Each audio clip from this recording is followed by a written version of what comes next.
Selamat datang di saluran YouTube Berita Segar. Pada kali ini tepatnya pada tanggal 3 Mei 2016 kami akan memberitakan tentang kisah hidup Sandra Woworuntu, WNI korban perbudakan seks di Amerika. Berita kali ini dikutip dari website www.bbc.com. Sesaat setelah mendarat di Amerika Serikat, Sandra Woworuntu langsung dijerumuskan ke dunia prostitusi dan perbudakan seksual. Dipaksa melayani seks, mengkonsumsi obat-obatan dan mengalami kekerasan. Setelah berhasil kabur, polisi mengabaikan laporannya. Dan konsulat RI juga menolak memberinya bantuan hingga ia jadi gelandangan, sebelum akhirnya bertemu seseorang yang menghubungkannya dengan BI. Kisah ini mungkin akan tak tertahankan bagi sebagian pembaca. Saya tiba di Amerika Serikat pada minggu pertama bulan Juni 2001. Bagi saya,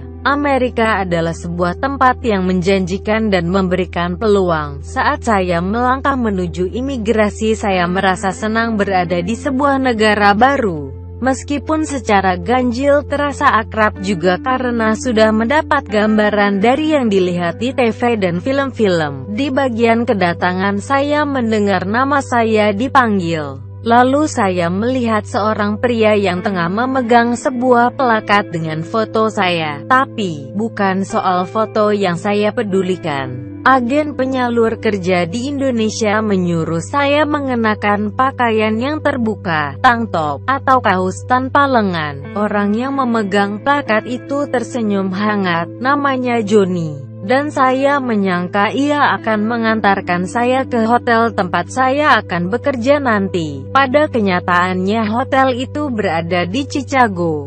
Sementara saya tiba di Bandara JFK di New York yang jaraknya hampir 1250 km.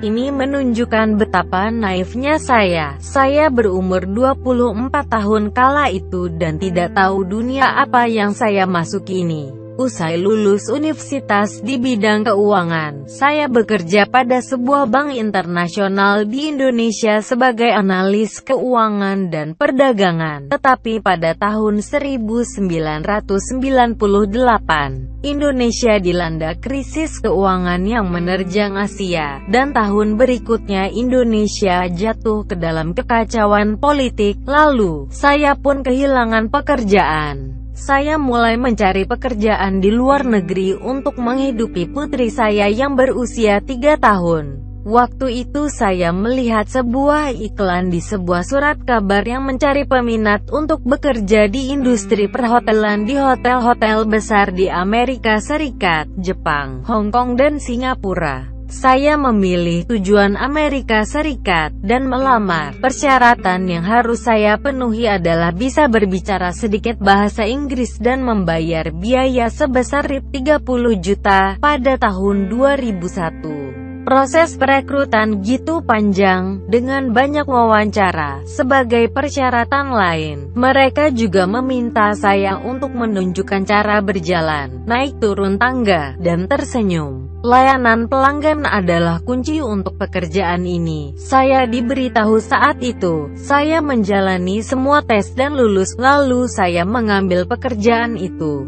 Rencananya ibu dan kakak saya yang akan merawat gadis kecil saya saat saya bekerja di luar negeri selama 6 bulan, dengan penghasilan $5.000 per bulan, atau sekitar Rp66 juta. Setelahnya, saya akan pulang untuk membesarkan putri saya. Saya tiba di Bandara John F. Kennedy bersama 4 perempuan lainnya dan seorang pria. Lalu kami dibagi menjadi 2 kelompok. Johnny mengambil semua dokumen saya, termasuk paspor saya. Lalu ia membawa saya dan 2 wanita lainnya masuk ke dalam mobil.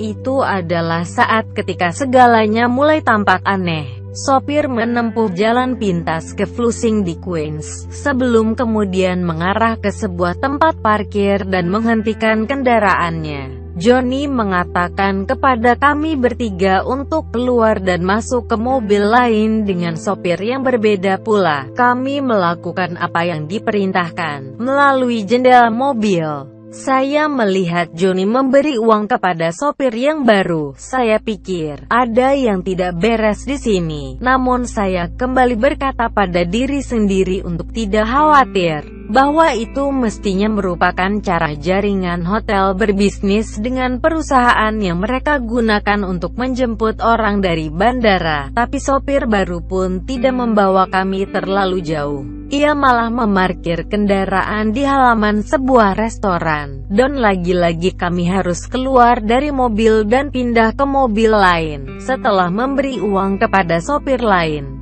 Kemudian sopir ketiga membawa kami ke sebuah rumah, dan kami dialih tangankan lagi. Sopir keempat ini membawa pistol. Ia memaksa kami untuk masuk ke dalam mobil dan membawa kami ke sebuah rumah di Brooklyn. Lalu ia mengetuk pintu, memanggil Mama San, gadis baru. Pada saat itu saya langsung panik. Karena saya tahu, Mama San berarti Mami Germo rumah bordil. Tapi kami tidak bisa apa-apa, karena ditodong pistol. Pintu terbuka dan saya melihat seorang gadis kecil, mungkin usia 12 atau 13 tahun, tergeletak di lantai. Ia berteriak saat sekelompok pria menendangnya bergantian. Darah terlihat mengalir dari hidungnya. Ia melolong, menjerit kesakitan. Salah seorang lelaki itu tersenyum dan memainkan tongkat bisbol di depan saya, seolah-olah itu adalah peringatan. Dan hanya beberapa jam setelah kedatangan saya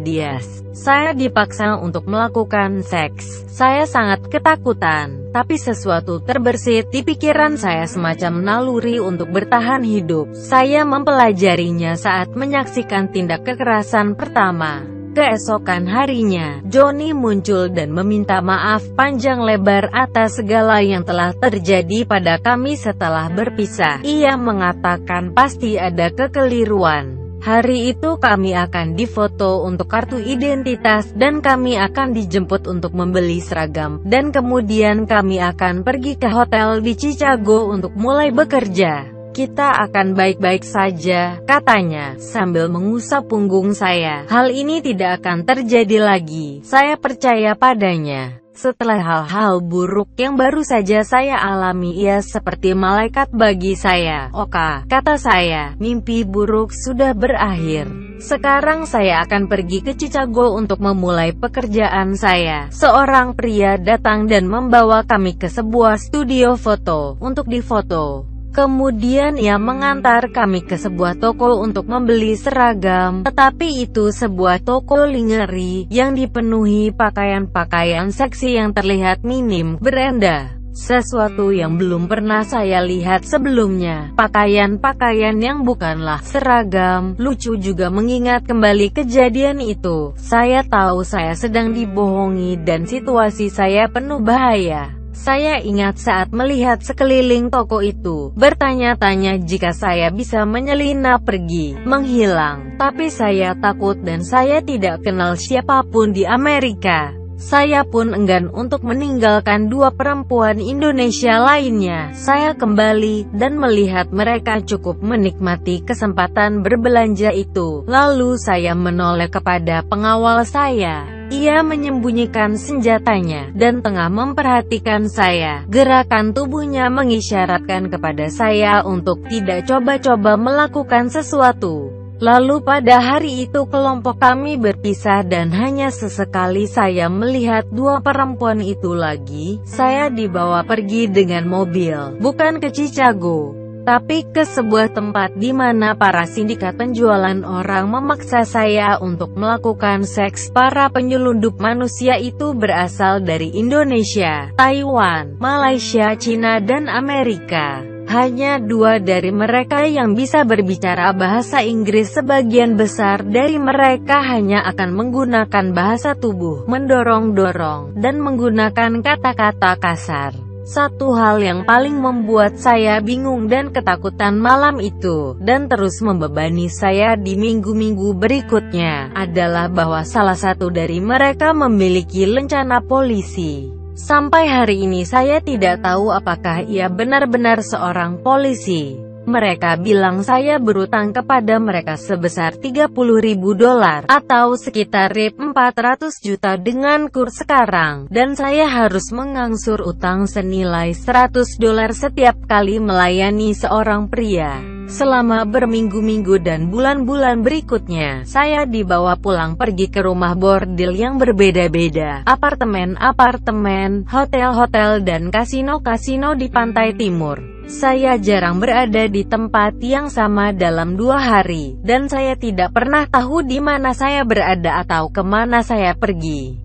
Rumah-rumah bordil ini tampak seperti rumah-rumah biasa dari luar dan ada diskotek di dalamnya, dengan lampu kelap-kelip dan musik hingar-bingar. Kokain, sabu dan ganja diletakkan di atas meja. Para bandit itu menyuruh saya mengkonsumsi narkoba di bawah todongan senjata, dan mungkin itu yang membuat saya bisa mengatasi paksaan seksual itu, siang dan malam. Saya hanya minum bir dan whisky karena hanya minuman itu yang ditawarkan. Saya tidak tahu waktu itu bahwa di Amerika ternyata air kerannya bisa diminum selama 24 jam dalam sehari. Kami gadis-gadis menghabiskan waktu dengan duduk-duduk dalam keadaan benar-benar telanjang, menunggu para pelanggan. Jika tidak ada yang datang maka kami bisa tidur sebentar, meskipun tidak pernah diranjang. Tetapi ketika pelanggan sepi juga merupakan saat yang digunakan para penyelundup manusia itu untuk memperkosa kami. Jadi kami harus tetap waspada. Tidak ada yang bisa ditebak. Meski saya menjaga kewaspadaan, saya seakan mati rasa, dan tidak bisa menangis, diliputi kesedihan, kemarahan, kekecewaan. Saya hanya bisa melakukan apa yang telah diperintahkan, dan berusaha keras untuk bertahan hidup. Saya ingat saat melihat gadis kecil yang dipukuli. Dan saya juga melihat para penjahat itu menyakiti perempuan-perempuan lainnya jika mereka membuat masalah atau menolak melakukan seks. Pistol, pisau dan pemukul bisbol menjadi peralatan yang digunakan silih berganti. Mereka memberi saya julukan Candi. Semua perempuan yang diperdagangkan berasal dari Asia selain dari Indonesia. Ada juga gadis-gadis dari Thailand, Cina dan Malaysia. Ada pula para wanita yang bukan merupakan budak seks. Mereka adalah pelacur biasa yang mencari penghasilan dan tampaknya bisa bebas untuk datang dan pergi. Hampir setiap malam, sekitar tengah malam, salah seorang anggota sindikat membawa saya ke sebuah kasino. Mereka akan mendandani saya supaya terlihat bagai putri. Mucikari saya akan memakai setelan hitam dan sepatu hitam mengkilat, dan berjalan diam-diam di samping saya seperti pengawal saya, sambil menodongkan pistol ke punggung saya setiap waktu. Kami tidak melewati lobi, tapi melalui pintu masuk staf dan lift khusus untuk pelayanan binatu. Saya ingat pertama kali diantarkan ke kamar hotel kasino, saya pikir mungkin saya bisa lari. Tapi rupanya salah seorang anggota sindikat menunggu saya di koridor. Ia menunjukkan ke kamar sebelah, lalu kamar berikutnya dan seterusnya. Saya berada di setiap kamar selama 45 menit. Malam demi malam, mucikari selalu menunggu di balik pintu kamar. Saya selalu patuh, makanya saya tidak pernah dipukuli oleh para mucikari. Tapi para pelanggan sangat kejam. Beberapa dari mereka tampak seperti anggota mafia Asia, tapi ada juga orang kulit putih, orang hitam, dan orang-orang Hispanik. Ada orang-orang tua dan mahasiswa. Saya adalah milik mereka selama 45 menit dan saya harus melakukan apa yang mereka katakan. Kalau tidak mereka akan menyakiti saya. Apa yang saya alami sungguh berat, menyakitkan secara fisik. Saya lemah. Para mucikari hanya memberi saya makan sup dan nasi dan acar, dan saya lebih sering mengkonsumsi obat-obatan ancaman kekerasan yang terus-menerus, dan keharusan tetap waspada. Itu juga sangat melelahkan. Satu-satunya yang menjadi milik saya di luar seragam yang saya kenakan adalah sebuah tas kecil yang berisi kamus, sebuah Alkitab kecil,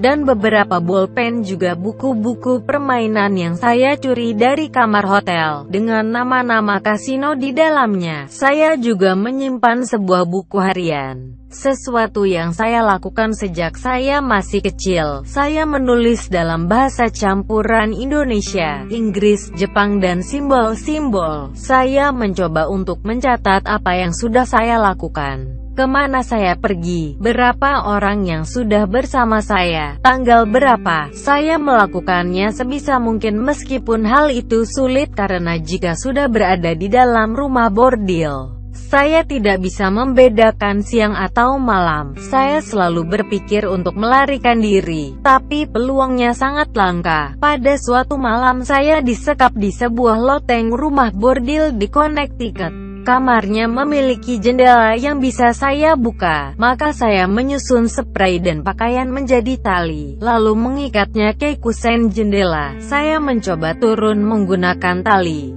tapi gitu saya sampai di ujung tali. Jarak antara tali dan tanah masih terlalu jauh. Saya tidak bisa berbuat lain kecuali memanjat lagi. Lalu suatu hari yang lain saya dibawa ke rumah bordil di Brooklyn, tempat saya pertama kali menginjakkan kaki di Amerika Serikat. Saya bersama seorang gadis Indonesia berumur 15 tahun bernama Nina, dan kami pun menjadi teman. Ia seorang gadis cantik dan manis dan selalu bersemangat. Sekali waktu ia menolak untuk melakukan apa yang diperintahkan, mucikari pun memelintir tangannya, dan ia berteriak kesakitan. Kami mengobrol dengan perempuan lain yang berada di rumah bordil itu. Ia merupakan pelacur kelas atas, yang artinya ia memimpin kami. Ia bersikap baik dan mengatakan kalau kami bisa keluar dari rumah bordil, kami harus menghubungi seorang pria yang akan mencarikan kami pekerjaan yang layak, dan kami bisa menghemat uang untuk pulang. Saya mencatat nomornya dalam secari kertas dan menyimpannya, dan saat ia tengah membicarakan soal utang kami sebesar $30.000 yang harus kami lunasi kepada para mucikari, saya mulai panik. Saya yakin saya akan mati sebelum saya bisa melayani 300 pria. Saya memejamkan mata dan berdoa semoga ada yang bisa menolong. Tidak lama setelah itu, di kamar mandi dan melihat sebuah jendela kecil. Sekrupnya tertutup, tapi Nina dan saya berupaya membukanya, dan tangan saya gemetar. Saya menggunakan sendok untuk membuka selot secepat mungkin. Kemudian kami memanjat lewat jendela dan melompat turun di sisi lain. Kami menelepon nomor yang diberikan perempuan itu dan seorang pria Indonesia terdengar menjawab telepon kami. Sesuai yang dikatakan perempuan tadi, ia berjanji untuk membantu kami. Kami pun sangat bersemangat. Dia menemui kami dan membayar biaya menginap di sebuah hotel, lalu berkata agar kami menunggu di sana sampai dia bisa menemukan pekerjaan untuk kami. Ia mengurus kami, membelikan kami makanan, pakaian, dan lain-lain. Tetapi setelah beberapa minggu, dia menyuruh kami tidur dengan sejumlah pria di hotel, dan ketika kami menolak, ia ternyata menelepon Johnny untuk datang dan menjemput kami. Tadinya ia juga merupakan anggota sindikat pria itu, pelacur kelas atas, dan yang lainnya rupanya bekerja sama. Tetapi suatu hari akhirnya saya menemukan sebuah keberuntungan di dekat hotel. Sebelum Johnny tiba, saya berhasil kabur dari mucikari baru saya dan melarikan diri ke jalan, hanya memakai sandal dan tidak membawa apa-apa kecuali dompet. Saya menoleh ke belakang dan berteriak pada Nina yang mengikuti saya, tapi sudah ada mucikari itu yang memegangnya erat-erat. Saya terus lari dan berhasil mencapai sebuah kantor polisi dan menceritakan semuanya kepada seorang petugas polisi, tapi ia tidak mempercayai saya dan menolak saya. Jauh lebih aman untuk saya, kata dia, jika tanpa uang atau dokumen, untuk kembali ke jalanan. Saya tak putus asa, mencari lagi 2 petugas polisi lainnya di jalan untuk meminta bantuan, tetapi mendapat respon yang sama. Saya kemudian berhasil pergi ke konsulat Indonesia. Saya bermaksud meminta tolong mendapatkan bantuan, termasuk dokumen-dokumen seperti paspor. Saya juga tahu mereka memiliki ruangan bagi orang untuk bisa tidur dalam keadaan darurat, tetapi mereka juga tidak membantu saya. Saya marah dan jengkel. Saya tidak tahu lagi apa yang harus dilakukan. Saya datang ke Amerika Serikat saat musim panas dan saat itu tengah menuju musim dingin dan saya kedinginan. Saya terpaksa tidur di stasiun kereta api bawah tanah di New York, Staten Island Ferry. Dan di Times Square, saya mengemis makanan dari orang-orang yang berlalu lalang, dan setiap ada kesempatan saya menceritakan kisah saya pada mereka. Dan saya katakan bahwa ada sebuah rumah di sekitar wilayah itu yang menyekap sejumlah perempuan, dan mereka membutuhkan bantuan, hingga pada suatu hari, ketika saya berada di Grand Ferry Park di Williamsburg, seorang pria bernama Eddie membelikan saya makanan. Ia seorang asal Ohio, pelarut yang tengah berlibur. "Kembalilah besok di siang hari," katanya. Setelah saya menceritakan kisah saya sangat senang. Saya tidak berhenti untuk menanyakan apa yang ia maksud dengan kata "siang", yang saya tahu saat sekolah. Siang bisa jadi menjelang sore. Saya menebak kata "siang" di sini adalah kata lain untuk pagi. Jadi esok harinya saya datang lebih pagi ke tempat yang sama di taman itu, dan menunggu datangnya Eddie selama beberapa jam. Akhirnya ia datang, dan mengatakan sudah menelepon dan berbicara dengan BI, dan BI telah menelepon kantor polisi. Kami langsung pergi ke pos polisi. Di sana sudah ada para petugas yang mencoba membantu saya. Jadi Eddie mengantarkan saya dengan mobilnya ke sana, dan dua detektif menanyai saya panjang lebar. Saya menunjukkan buku harian saya kepada mereka dengan rincian lokasi pelacuran, dan buku-buku permainan dari kasino di mana saya telah dipaksa untuk bekerja. Mereka menelepon maskapai penerbangan dan imigrasi, dan mereka mengecek laporan saya. "Oke," kata mereka akhirnya. "Apakah Anda siap untuk pergi?" "Pergi kemana?" tanya saya. "Menjemput teman-teman Anda," kata mereka. Lalu saya masuk mobil polisi dan kami melaju ke rumah bordil di Brooklyn itu. Saya lega saya bisa menemukannya lagi. Rasanya seperti sebuah adegan dalam sebuah film. Mobil diparkir dan saya melihat keluar jendela. Di luar rumah bordil ada polisi yang menyamar berpura-pura menjadi tunawisma. Saya ingat salah satu dari mereka mendorong troli belanja. Kemudian ada banyak detektif, polisi bersenjata dan tim SWAT dan para penembak jitu bersembunyi di dekatnya. Kendati saya menikmatinya sekarang, saat itu saya merasa sangat tegang dan khawatir jika saat polisi memasuki bangunan itu dan tidak menemukan apapun di sana malam itu, akankah mereka berpikir saya telah berbohong? Akankah saya yang justru akan masuk penjara, dan bukan orang yang menganiaya saya? Seorang petugas polisi berpakaian preman dan menyamar sebagai pelanggan memencet bel rumah bordil. Saya melihat Johnny muncul di ambang pintu, dan setelah berbicara singkat, membuka jeruji logam, dia langsung dipaksa kembali ke dalam ruang yang gelap. Dalam hitungan detik, seluruh tim polisi sudah berada di anak tangga dan masuk ke dalam rumah itu. Tidak ada satupun tembakan yang dilepaskan. 1 jam telah berlalu. Mereka mengatakan saya bisa keluar dari mobil dan mendekati rumah bordil. Mereka sudah menutupi salah satu jendela dengan kertas lalu melubanginya supaya saya bisa melihat ke dalam. Dengan cara seperti ini, saya bisa mengenali Johnny dan para perempuan yang bekerja di rumah bordil itu tanpa bisa terlihat. Ada 3 perempuan di sana. Nina berada di antara mereka. Ketika saya melihat perempuan-perempuan itu keluar dari bangunan itu, telanjang dan hanya berbalut handuk, itu adalah momen terhebat dalam hidup saya. Melahirkan adalah sebuah keajaiban. Ya, Tapi tidak ada yang bisa membandingkan emosi yang saya alami ketika melihat teman-teman mendapatkan lagi kebebasan mereka. Dalam kilatan lampu biru dan merah dari mobil-mobil polisi, kami menari, berteriak, menjerit kegirangan. Johnny ditahan dan akhirnya didakwa, seperti dua orang pria lainnya yang ditangkap pada hari-hari berikutnya. Betapapun, saya masih membutuhkan dukungan dan kesempatan untuk menyembuhkan diri. FBI menghubungkan saya dengan Safe Horizon, sebuah organisasi di New York yang membantu korban-korban kejahatan dan pelecehan, termasuk korban perdagangan manusia. Mereka membantu saya untuk tinggal di Amerika Serikat secara legal, memberi saya tempat tinggal dan menghubungkan saya dengan lembaga-lembaga yang bisa mengusahakan pekerjaan. Saya bisa kembali ke keluarga saya di Indonesia. Namun,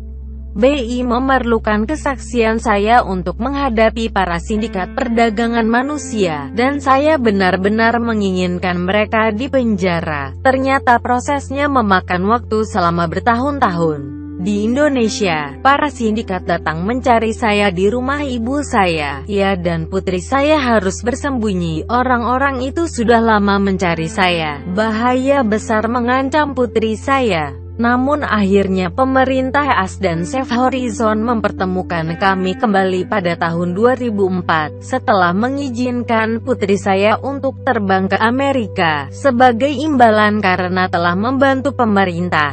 Pada tahun 2010 saya diberi izin untuk menetap di Amerika. Pada saat itu, mereka bilang saya bisa memilih nama baru, untuk keselamatan saya sendiri. Tapi saya memutuskan untuk tetap memakai nama lama Sandra Woworuntu. Ini nama saya. Para sindikat itu telah mengambil semua yang saya miliki, lalu mengapa saya harus menyerah dengan mengganti nama? Beberapa tahun setelah pelarian, saya mulai merasakan rasa sakit dan mati rasa pada persendian. Saya mengalami masalah di kulit dan sakit migrain parah. Setelah melalui banyak tes, para dokter menyarankan saya menemui psikiater terkait apa yang sudah saya alami. Meski sudah 15 tahun berlalu, tapi saya masih kesulitan tidur malam. Hubungan dengan pria pun masih jauh dari normal. Saya masih mengunjungi terapis setiap minggu, dan psikiater setiap 2 minggu sekali, dan diberi obat-obat antidepresan. Saya masih teringat masa lalu. Sepanjang waktu, bau whisky membuat saya muntah, dan jika saya mendengar nada dering tertentu, bunyi telepon genggam mucikari saya, tubuh saya menegang dan rasa takut berkecamuk. Wajah-wajah di keramaian gitu menakutkan. Bayangan-bayangan itu muncul sesaat, dan saya hancur berkeping-keping. Jika Anda menghabiskan waktu dengan saya, Anda akan melihat saya sering memainkan cincin di jari saya untuk menenangkan diri. Saya memakai karet gelang di lengan saya. Saya terus-menerus menjepretkan benda itu,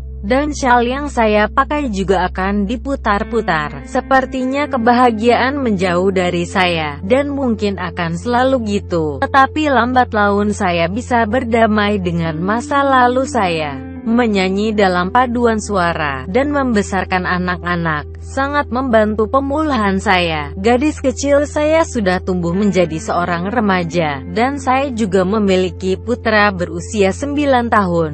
Saya sudah memutuskan untuk melakukan semua yang saya bisa untuk membantu para korban perbudakan lainnya. Saya memulainya dengan sebuah organisasi, Mentari, yang membantu korban-korban berbaur ke dalam masyarakat, dan menghubungkan mereka ke pasar kerja. Pada saat yang sama, kami mencoba untuk meningkatkan kesadaran tentang risiko datang ke AS kepada orang-orang yang masih melihat negara ini sebagai tanah impian. Setiap tahun, sebanyak 17.000 sampai 19.000 orang dibawa ke AS untuk diperdagangkan. Tahun lalu, kami membantu menerbitkan sebuah buku komik pendidikan tentang masalah ini di Indonesia. Kami juga menyumbangkan peternakan ayam dan bibitnya sehingga kalangan tidak mampu bisa beternak ayam untuk dijual dan dimakan. Jadi mereka tidak merasa harus menjual anak-anak mereka kepada sindikat penjualan manusia. Tidak semua korban perdagangan itu berasal dari kalangan miskin. Beberapa di antaranya, seperti saya, memiliki gelar sarjana. Saya membantu seorang dokter dan guru dari Filipina. Tidak hanya kaum perempuan, saya juga telah membantu kaum lelaki yang diperdagangkan. Dan bahkan ada satu orang yang berusia 65 tahun. Saya menuturkan pengalaman saya di gereja-gereja, sekolah-sekolah, universitas dan lembaga-lembaga pemerintah. Pertama kali, usai menceritakan kisah saya, konsulat Indonesia mendekati saya, bukan untuk meminta maaf, melainkan untuk meminta saya menarik kembali pernyataan saya tentang penolakan mereka untuk membantu saya. Maaf, itu sudah terlambat, kisah itu sudah beredar di luar sana. Saya tidak bisa berpura-pura atas apa yang telah terjadi, bahkan setelah media memberitakan kasus saya. Pemerintah Indonesia tidak merasa perlu menghubungi saya, mengecek keadaan saya, apakah baik-baik saja atau membutuhkan bantuan, selain bekerja dengan kelompok-kelompok masyarakat. Saya juga membahas masalah ini dengan pemerintah Meksiko, dan tahun lalu saya bersaksi di depan Senatas. Saya meminta kepada para senator agar merumuskan undang-undang untuk memastikan bahwa para pekerja yang direkrut dari luar negeri mengetahui hak-hak mereka, tidak dikenakan biaya, dan diberitahu soal gaji dan kondisi hidup mereka yang bisa mereka harapkan. Saya senang bisa mengatakan bahwa sejak itu peraturan diubah dan agen-agen perekrutan di luar negeri harus mendaftar ke Departemen Tenaga Kerja sebelum mereka beroperasi. Saya juga melobi Senat, atas nama National Survivor Network, untuk menempatkan para korban perdagangan manusia dalam peran yang bisa memberikan dampak langsung pada kebijakan. Dan itu kemudian diwujudkan melalui Undang-Undang The Survivor of Human Trafficking Empowerment. Saya merasa terhormat untuk mengatakan bahwa di bulan Desember 2015, saya diminta untuk bergabung dengan sebuah dewan baru, dan kami bertemu untuk pertama kalinya pada bulan Januari di Gedung Putih. Kita sangat perlu mendidik rakyat Amerika tentang topik ini. Menengok kembali pengalaman saya sendiri, saya pikir semua orang yang bekerja di kasino dan hotel pasti tahu apa yang sedang terjadi. Dan rumah bordil yang ada di Brooklyn merupakan wilayah pemukiman. Apakah para tetangga di sekelilingnya tidak pernah berhenti untuk bertanya mengapa seolah tak ada habisnya orang datang ke rumah tersebut siang dan malam? Masalahnya adalah, orang-orang melihat perempuan-perempuan yang diperdagangkan ini sebagai pelacur, dan bukan sebagai korban, tetapi sebagai penjahat. Dan di kota-kota besar, orang-orang menutup mata atas segala macam tindak kejahatan seperti ini. Kita mungkin bisa memulai dengan memenjarakan para pria yang telah membayar untuk berhubungan seks. Setelah rumah bordil di Brooklyn digerebek dan banyak para pembeli seks ditanyai, tapi kemudian semuanya dibebaskan. Sekarang, pria yang tertangkap basah dikirim untuk menjalani pembinaan 1 hari yang disebut John School. Ini bukanlah hukuman, tetapi mengajarkan mereka bagaimana untuk mengidentifikasi anak-anak di rumah bordil. Dan mengenai perempuan yang dipaksa untuk menjadi pekerja seks. Bagus, tapi belum cukup.